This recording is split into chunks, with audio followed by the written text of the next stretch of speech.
Yung mga UV Express na bumabiyahe daw ng Baguio, Dagupan ay hindi ino-honor ang student discount pag Sabado o Linggo.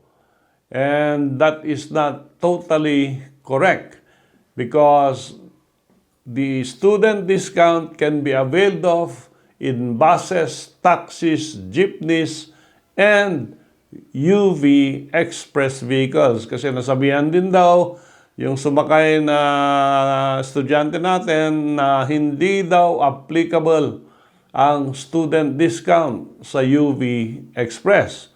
Sabi niya, Sabado at Linggo walang pasok, so walang discount.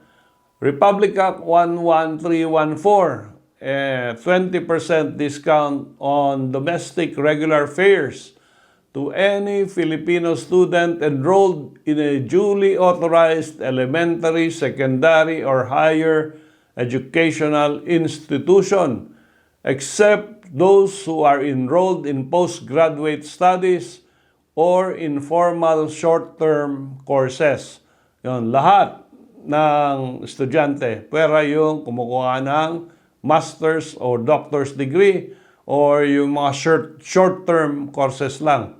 At ang coverage nito, lahat naman nakalagay dito sa batas, Section 4, all public transportation vehicles such as jeepneys, buses, taxis, and other similar vehicles for hire. Ayun na yung UV Express.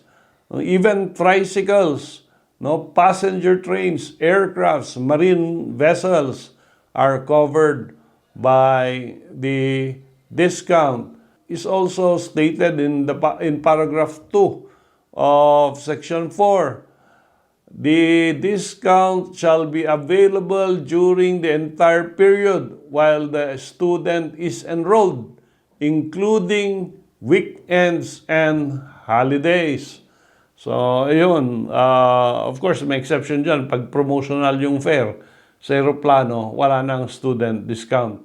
So, dun sa mga UV Express na nakikinig o nanonood, you are bound to honor yung student discount during weekends because you are also covered by Republic Act 11314.